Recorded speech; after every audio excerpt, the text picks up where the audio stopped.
Assalamualaikum warahmatullahi wabarakatuh.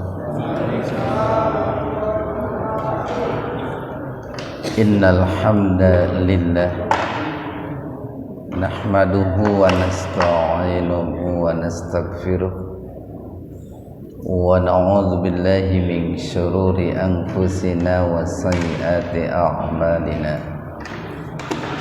May yahdihillahu fahuwal muhtadi wa may yudlilhu falan tajida lahu waliyyan mursyida.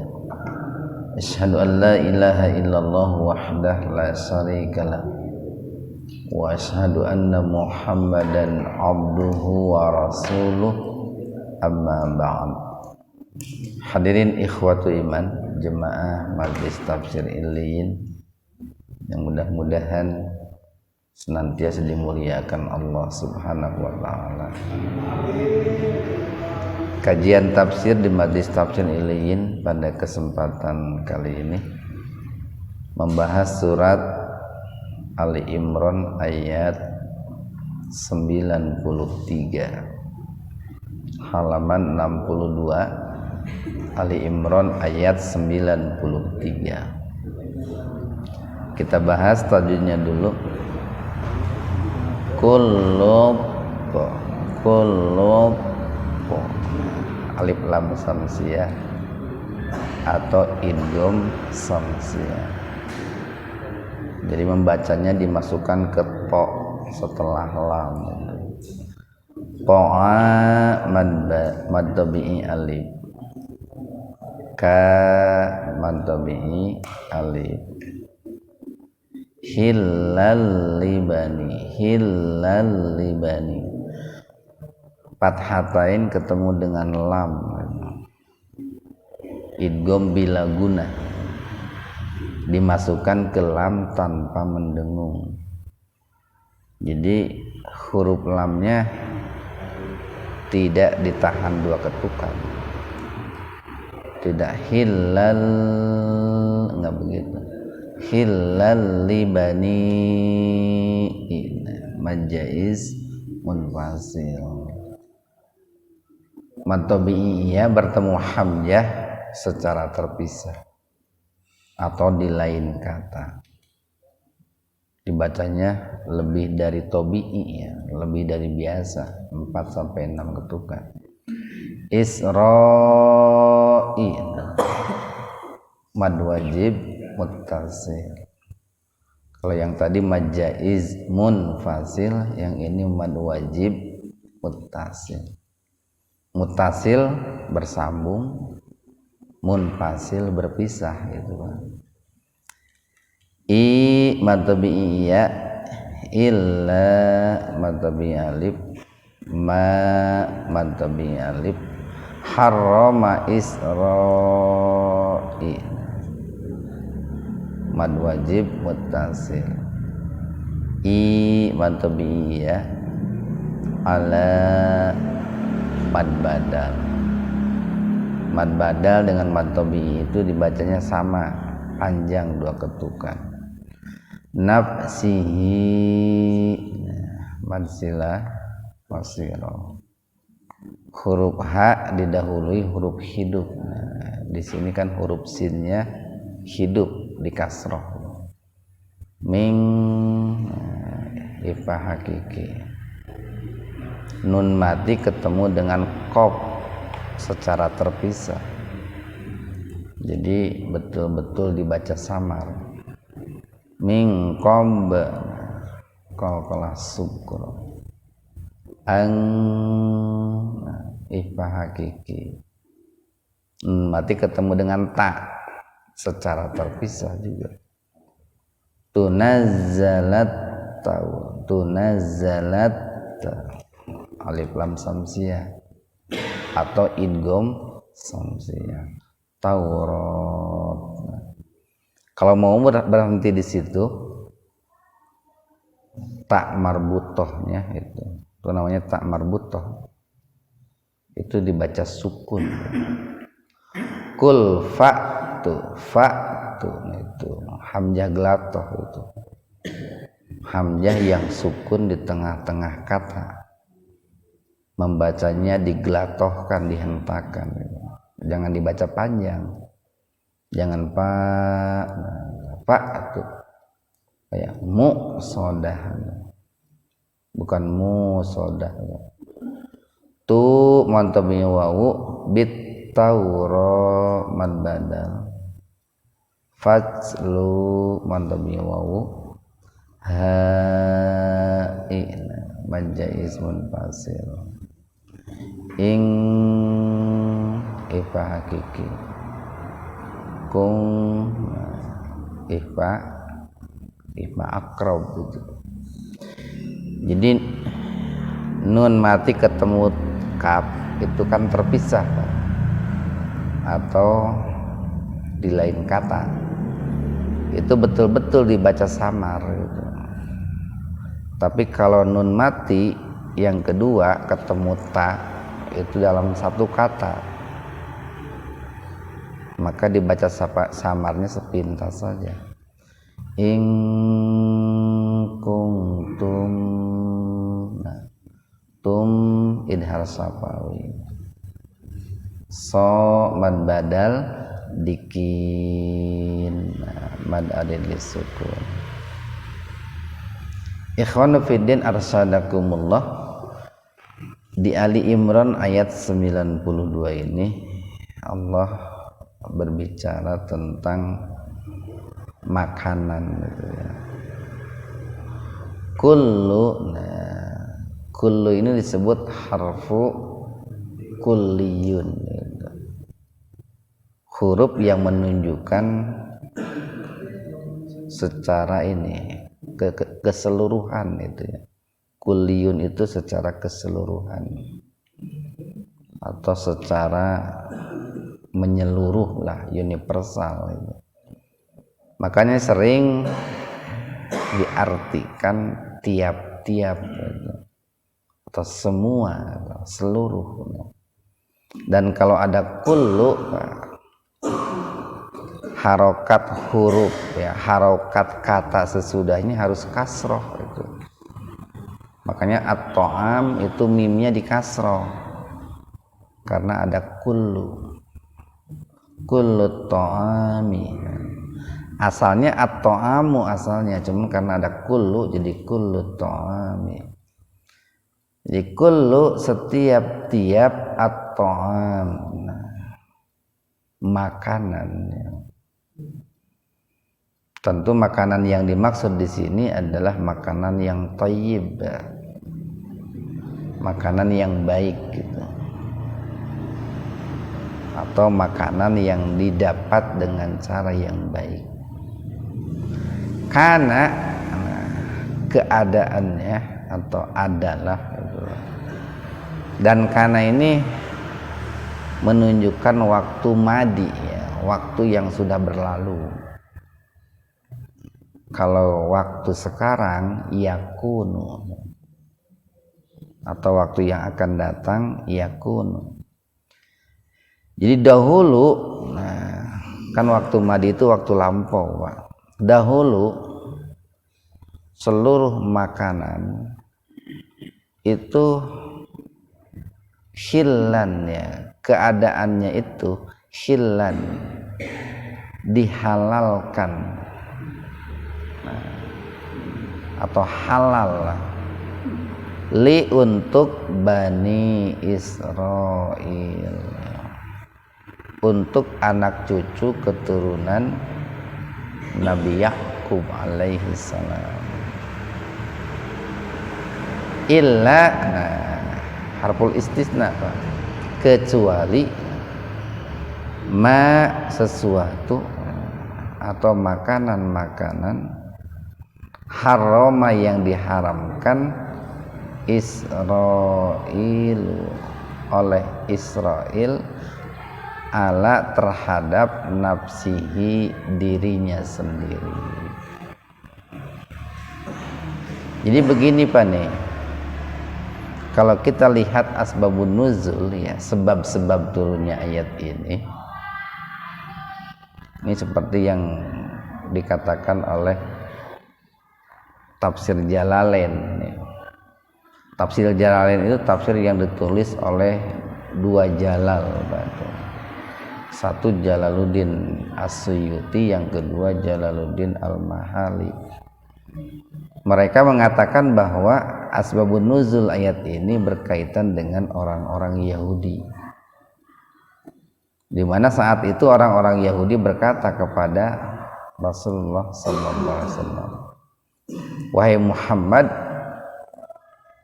engkau mengklaim bahwa engkau itu pengikut Nabi Ibrahim alaihissalam, tapi kenapa engkau itu memakan makanan yang diharamkan oleh Nabi Ibrahim alaihissalam? Apa makanan yang diharamkan oleh Nabi Ibrahim alaihissalam menurut mereka? Ini jadi pengakuan mereka bahwa Nabi Ibrahim termasuk Nabi Yakub,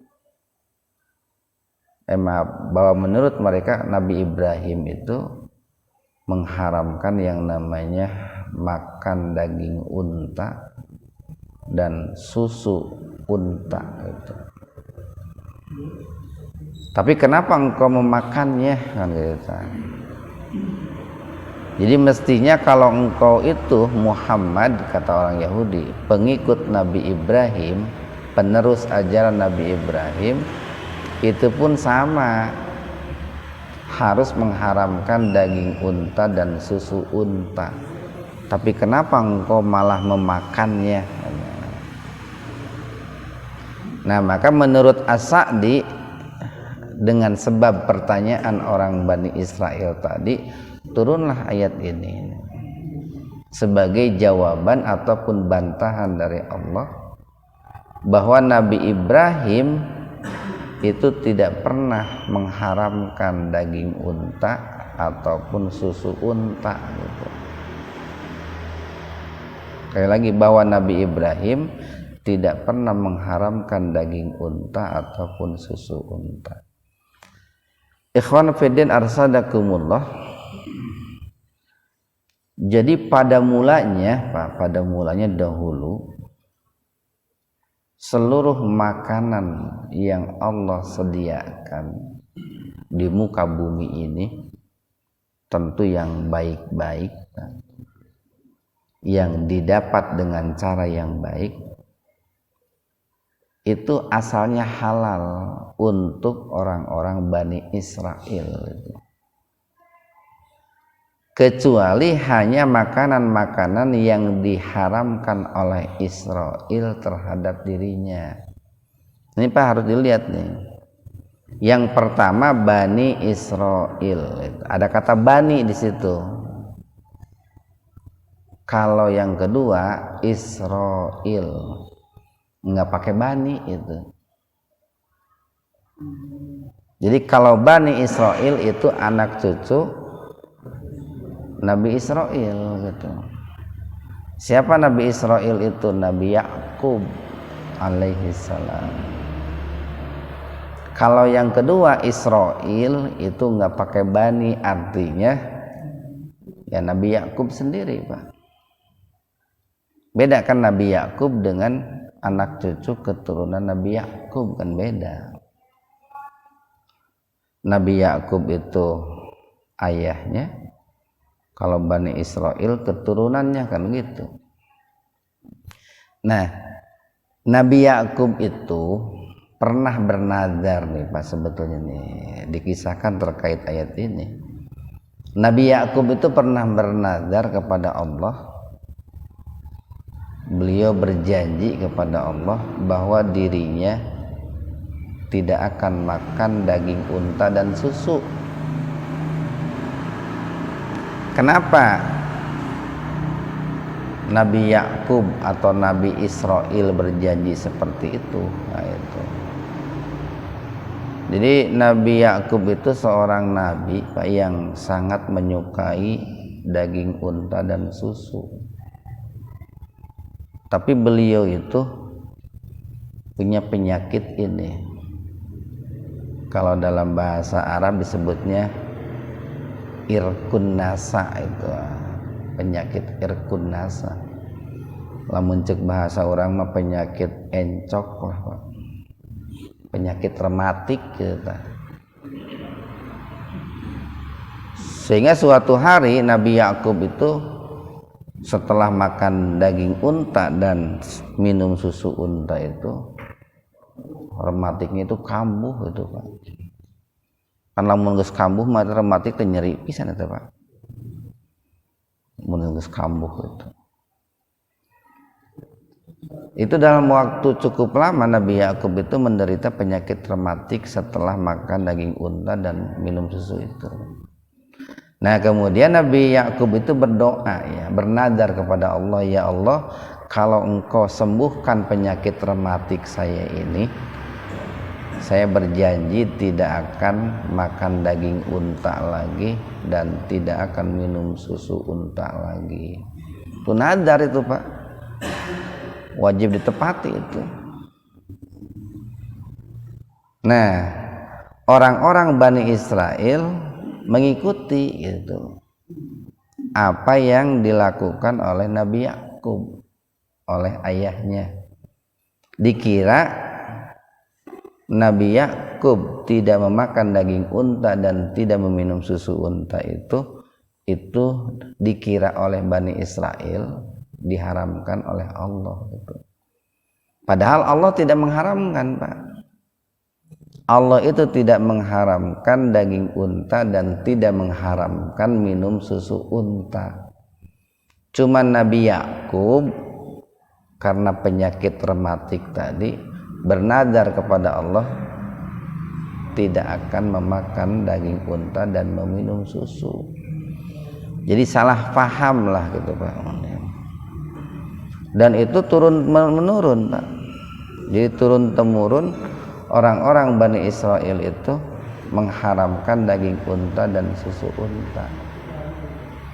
Nah makanya mereka ketika bertemu dengan Nabi Muhammad, lalu Nabi Muhammad itu mengklaim dirinya sebagai pengikut Nabi Ibrahim, dan memang kan Nabi Muhammad itu pengikut Nabi Ibrahim. Ajaran yang dibawa oleh Nabi Muhammad itu meneruskan ajaran Nabi Ibrahim. Maka orang-orang Yahudi itu menuduh Nabi Muhammad itu bohong gitu.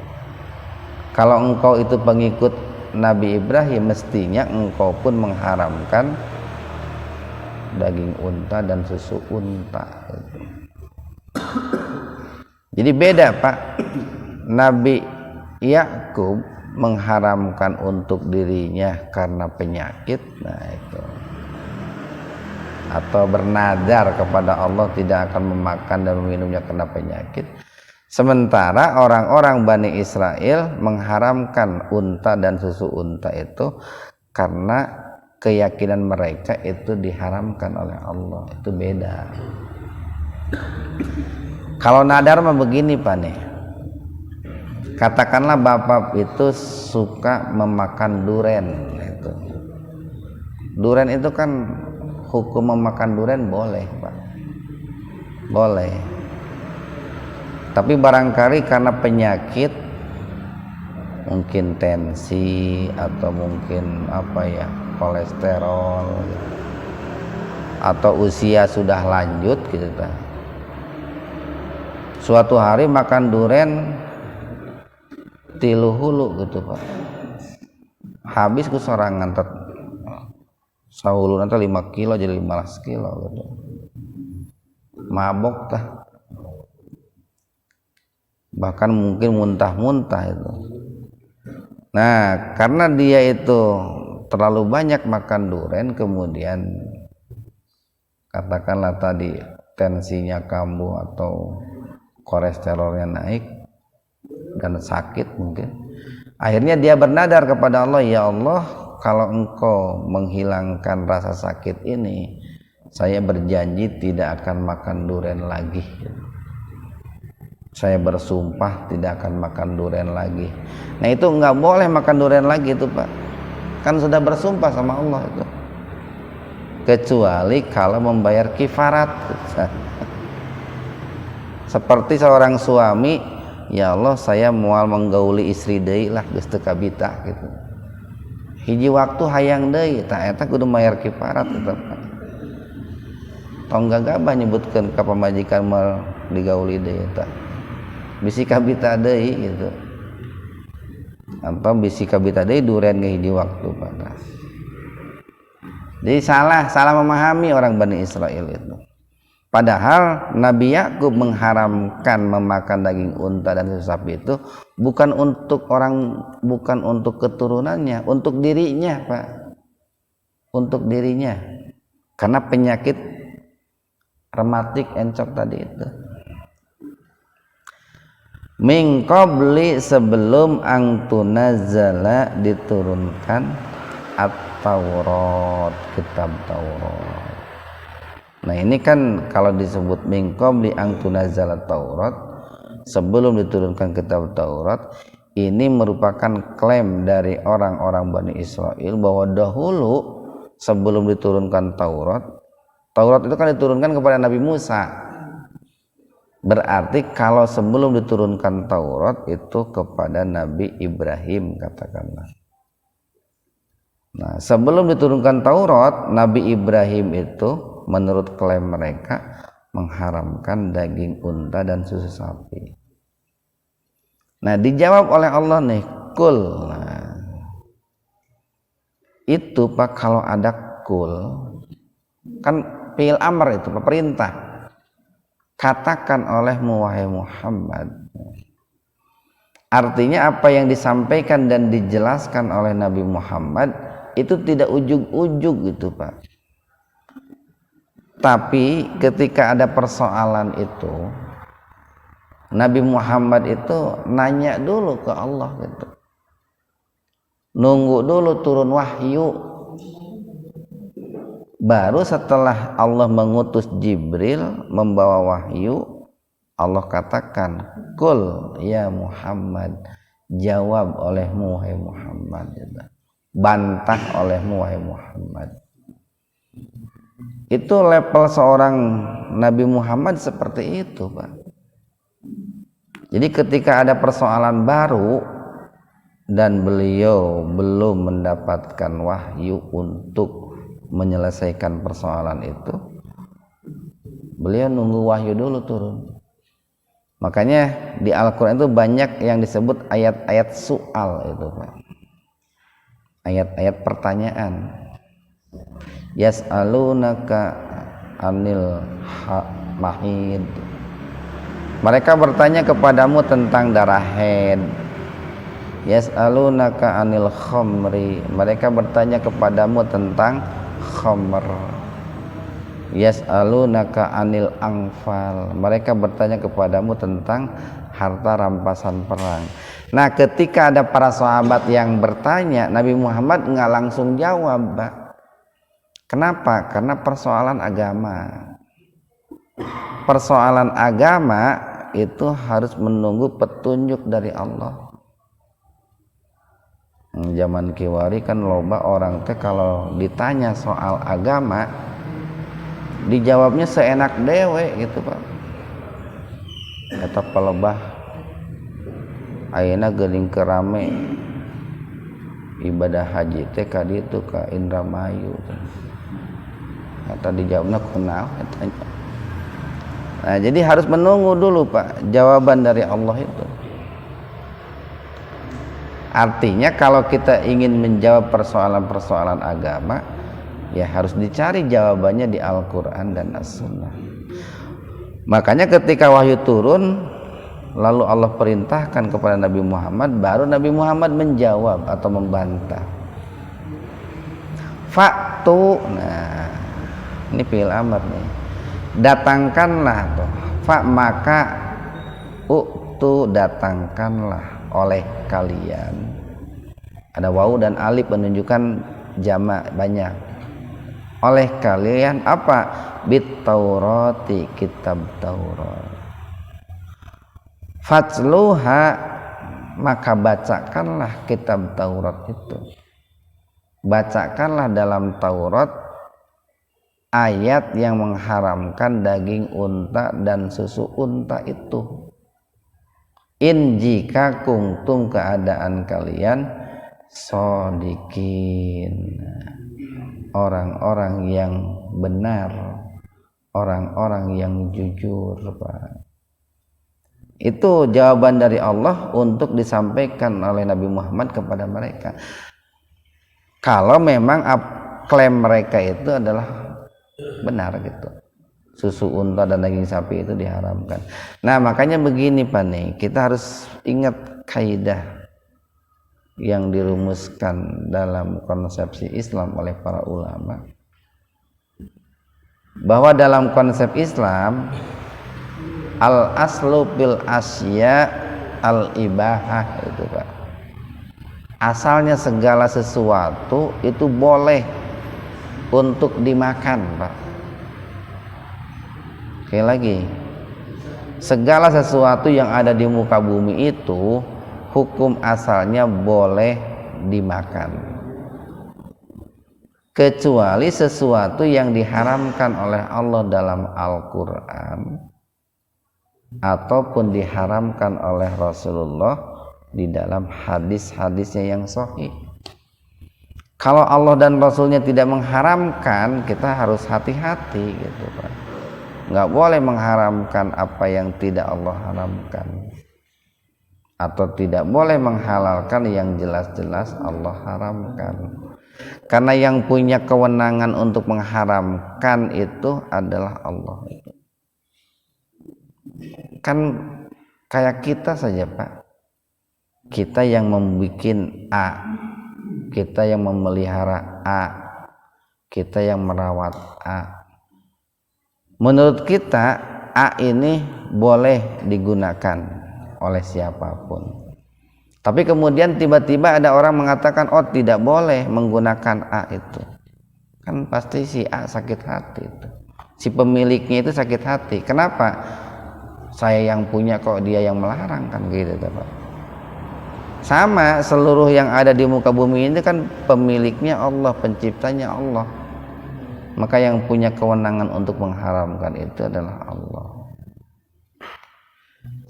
Ayat berikutnya, faman maka barang siapa iftaro. Nah, iftaro itu hampir mirip al-kadziba. Barang siapa yang iftaro, mengada-ngada, alallahi terhadap Allah, al-kadziba dusta itu. Nah, jadi orang-orang Yahudi, orang-orang Bani Israel itu mengklaim bahwa diharamkannya daging unta dan susu sapi itu karena diharamkan oleh Allah, padahal Allah itu tidak mengharamkannya. Nah, kenapa kok mereka itu mengklaim bahwa itu diharamkan oleh Allah? Supaya orang lain percaya itu Pak, orang lain percaya. Maka orang Bani Israel itu bersandar kepada Allah. Kayak beginilah Pak, orang itu kan biar lawan bicaranya percaya, biasanya mencatut orang yang lebih tinggi kedudukannya itu. Ketika ada orang berdebat, biar apa yang disampaikannya itu dipercaya orang, dia mengatakan apa yang saya katakan ini itu sesuai dengan apa yang dikatakan oleh kiai ini, ulama ini, nah gitu. Padahal kiai yang dia sebut itu tidak mengatakan demikian itu Pak. Atau seorang dukun kan sering mengklaim bahwa orang-orang yang berhasil itu karena dirinya. Tuh si itu orang Cibiru yang rumahnya di perempatan, tahu nggak Bapak? Ya tahu. Dia itu dulunya melarat, tapi karena rajin datang ke saya jadi kaya. Gitu. Padahal mah tuh pernah datang-datang acan kasih eta dukun. Itu sering mengklaim begitu Pak. Orang Yahudi pun begitu, bahwa pernyataan mereka, keyakinan mereka, unta dan susu unta haram itu karena diharamkan oleh Allah. Dan mereka ketika menyebut haram itu mencatut nama Allah. Nah, terlebih-lebih setelah oleh Nabi Muhammad dijelaskan dan mereka membaca langsung di dalam kitab Taurat, ternyata Allah tidak mengharamkan. Nah, seandainya mereka itu berdusta lagi setelah itu kezalimannya lebih besar lagi, Pak. Jadi barang siapa yang mengada-ngadakan dusta atas nama Allah mimba di setelah dalika itu, ini di sini tersirat sebetulnya ada pemaafan dari Allah. Kenapa ada pemaafan dari Allah? Boleh jadi mereka salah paham, gitu, Pak. Awalnya begitu, Pak. Mereka mengharamkan daging unta dan susu unta itu boleh jadi karena mereka salah memahami apa yang dilakukan oleh Nabi Yakub alaihissalam. Tapi setelah Allah utus Nabi Muhammad dan Nabi Muhammad menantang mereka untuk membawa Taurat lalu dibacakan di hadapan Nabi Muhammad, cari ayat yang mengharamkan daging unta dan susu unta, ternyata tidak ada. Kalau mereka kekeh peteke mengharamkan unta dan susu unta, diancam nih oleh Allah, faulaika humuz zalimun. Maka mereka itu adalah orang-orang yang zalim. Satu ayat lagi nih. Kul, nah, katakanlah oleh wahai Muhammad, shadaqallah itu maha suci Allah. Nah, jika muncul pertanyaan begini, Pak, terkait makanan tadi, lalu apakah ada yang diharamkan oleh Allah kepada Bani Israel? Ada, Pak. Dalam Taurat ada. Nah, kenapa kok Allah haramkan kepada mereka? Itu kalau kita lihat nih, umpamanya dalam surat berikutnya nih, Pak, An-Nisa itu, Pak, satu ayat aja. Surat An-Nisa ayat 160, Pak. Nah, halaman 103 itu.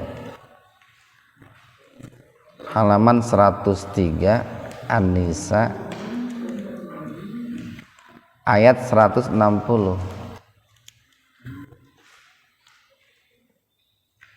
Nah, fabidul min.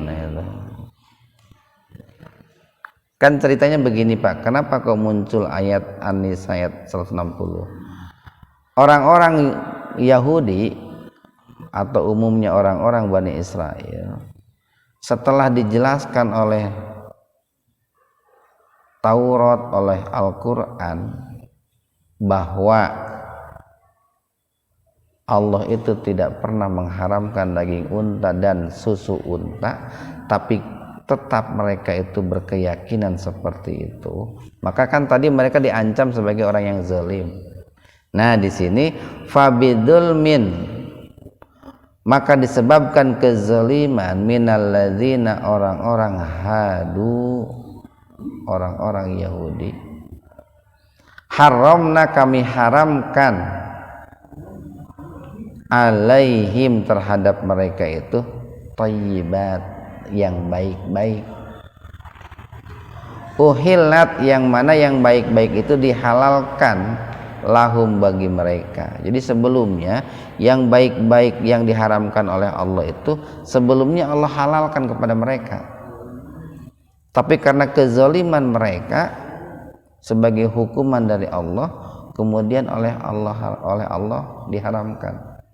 Yang kedua, wabisaddihim, dan dikarenakan mereka selalu menghalang-halangi manusia angsabilillah, dari jalan Allah, kasiron, yang banyak sekali, yang sering sekali. Nah, apa yang dilakukan oleh orang-orang Bani Israel menghalangi manusia dari jalan Allah? Umpamanya mereka itu kan punya keyakinan bolehnya mengambil harta orang-orang selain orang Bani Israel. Hari kan pernah kita bahas. Dalam keyakinan orang Bani Israel, selain orang Bani Israel, itu kan orang ummi, Pak. Selain Bani Israel namanya orang ummi. Boleh diambil hartanya, tidak dosa. Itu adalah keyakinan yang zalim itu. Yang kedua, mereka itu menghalalkan atau mengharamkan apa yang Allah halalkan. Yang ketiga, mereka menghalalkan seperti riba dan lain sebagainya. Nah, karena kedzaliman itu sebagai hukuman dari Allah, maka ada beberapa makanan yang awalnya Allah halalkan, kemudian Allah haramkan. Nah, apa saja? Ini bisa dilihat nih pas sedikit aja. Surat Al-An'am. Itu dicantumkan oleh Allah dalam surat Al-An'am ayat 136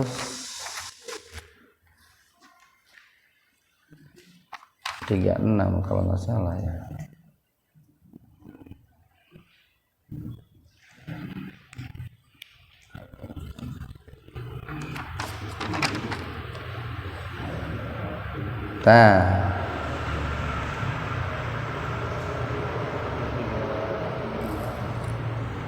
Surat Al-An'am ayat 146, halaman 147, Pak. Halaman 147, Al-An'am 146.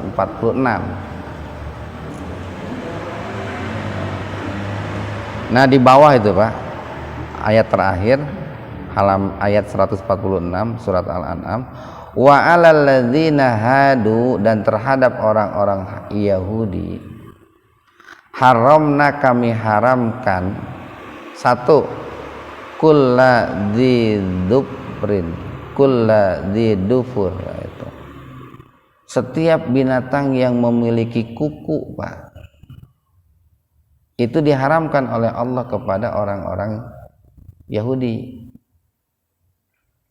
Tapi dulunya tidak diharamkan, Pak. Allah haramkan itu karena tadi penyebabnya, mereka banyak berbuat zalim. Yang kedua, mereka banyak menghalangi manusia dari jalan Allah, Pak. Akhirnya Allah berikan sanksi, berikan hukuman. Ada makanan-makanan yang awalnya halal jadi haram. Satu adalah setiap binatang yang berkuku. Kan banyak, Pak, binatang yang berkuku tehnya. Hayam berkuku, naon deui, sapi, kerbau berkuku kan gitu. Berkuku, Pak. Nah, itu teh keyakinan orang yang apa yang diharamkan oleh Allah kepada orang Yahudi teh seringkali diadopsi oleh umat Islam, Pak. Sehingga nama ting salah maca, ting ketika mendengarkan ceramah nunutan gitu ya, sehingga salah memahami gitu. Cek Pak Ustad cenah binatang yang berkuku teh haram. Padahal itu adalah hukuman dari Allah untuk orang Yahudi karena dosa-dosa mereka. Akhirnya Allah haramkan kepada mereka itu binatang yang berkuku, Pak. Semua binatang yang berkuku itu untuk orang Yahudi, bukan untuk orang Islam itu. Yang kedua, wa minal baqari wal ghanami haramna alaihim suhumahuma. Lemak dari sapi dan juga lemak dari domba Allah haramkan kepada orang-orang Yahudi. Lemaknya, Pak. Illa ma hamalat duhuruhuma, kecuali lemak yang ada di punggung sapi dan unta, awil hawaya atau di perut besar, aw mahtalato bi'adom, atau yang tercampur dengan tulang. Nah, di penghujung ayatnya nih, dalika jazainahum bibaghihim, itu semua sebagai balasan atas dosa-dosa mereka, atas kedurhakaan mereka. Itu kan secara garis besar cuma dua, Pak ya. Tapi kan kalau dikembangkan itu banyak. Kenapa?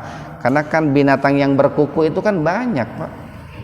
Hampir mungkin semua binatang itu berkuku. Binatang yang punya kaki itu hampir semuanya kan berkuku. Nah, makanya nih sekali lagi kita tidak boleh, Pak, mengharamkan makanan yang tidak Allah haramkan, tidak Rasulullah haramkan. termasuk tidak boleh menghalalkan makanan yang Allah dan Rasulnya haramkan. Tadi terakhir Pak, ayat 95. Kul, katakanlah olehmu wahai Muhammad, shadaqallah, maha benar Allah. Fattabi'u, maka ikutilah millata Ibrahim, milahnya Nabi Ibrahim, hanifa,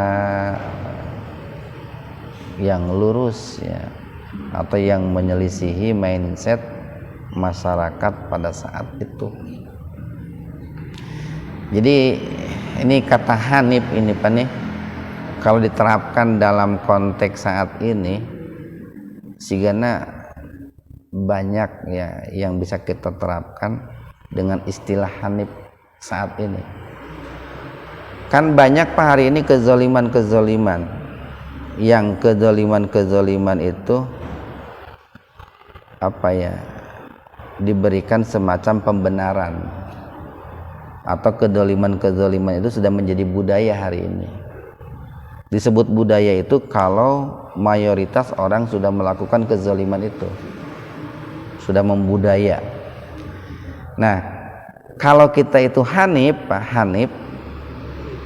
maka kita jangan masuk kepada kezoliman itu, tapi harus keluar dari kezoliman itu, menyelisihi kezoliman itu.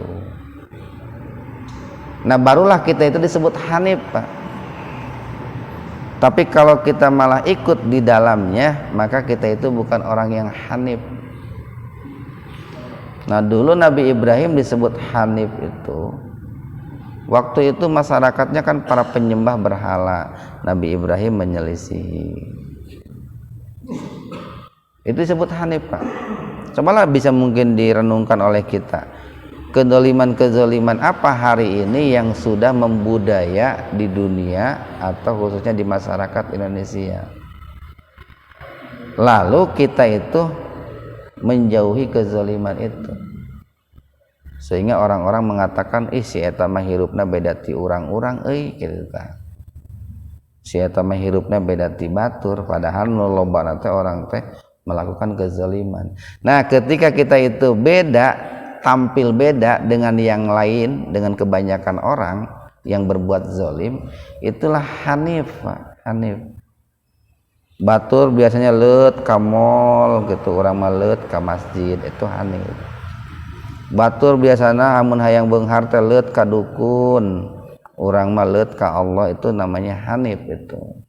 Sok sanajan sendirian Pak, walaupun sendirian tidak ada teman, itu hanif.